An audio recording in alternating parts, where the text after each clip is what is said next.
నమస్కారం ప్రజలారా.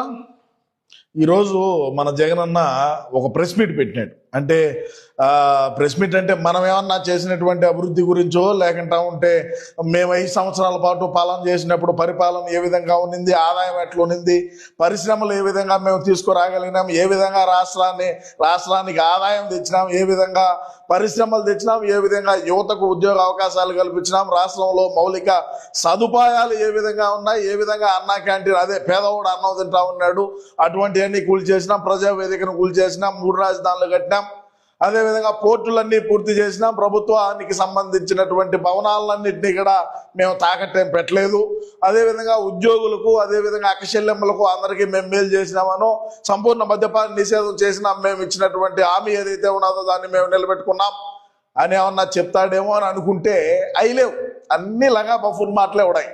సరే, దానికి మనం వివరణ ఇవ్వాలి కదా.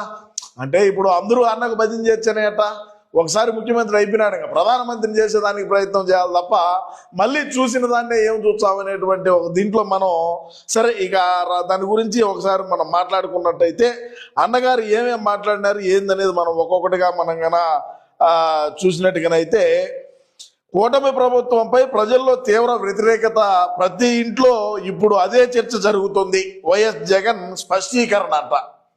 మనం అధికారంలో ఉన్నప్పుడు ప్రతి ఇంట్లో కాదు, ఎంతమంది రాష్ట్రంలో ఉన్నారో మన పార్టీకి సంబంధించినటువంటి పాలేరులు మినహాయించి ప్రతి ఒక్కరూ కూడా ఇదే చర్చలే జరిపినారు. అంటే ఎందుకు ఈ విధంగా పాలన చేస్తున్నాడు, 151 సీట్లు ఇచ్చినామనే 3 రాజధానులు అంటున్నాడు, 151 సీట్లు ఇచ్చినామనే వెనకబడినటువంటి రాయలసీమ జిల్లాలకు ప్రత్యేకమైనటువంటి నిధులు తేలేకపోయినాడు.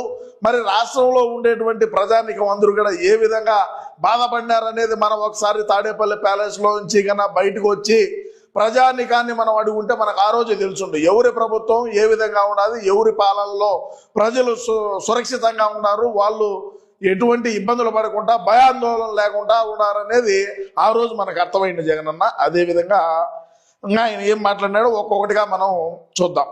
రాష్ట్రంలో ఏ ఒక్క వర్గానికి మేలు చేయని కూటమి ప్రభుత్వం, మనం అధికారంలో ఉన్నప్పుడు మన పక్కన మన చుట్టుపక్కల ఉండేటువంటి పాలేరులు మినహాయించి మన దగ్గర ఉన్నటువంటి 151 మంది శాసనసభ్యులు మినహాయించి మంత్రివర్గంలో ఉండేటువంటి వాళ్ళు ఎమ్మెల్సీలు అదేవిధంగా ఎంపీలు ఏ విధంగా డబ్బులు సంపాదించినారు, ఏ విధంగా ఒక వార్డు మెంబర్ డూప్లెక్స్ ఇల్లు కట్టుకున్నటువంటి చరిత్ర మనం అధికారంలో ఉన్నప్పుడు జరిగింది.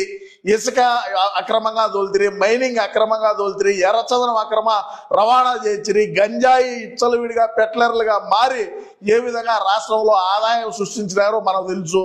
మరీ ముఖ్యంగా కల్తీ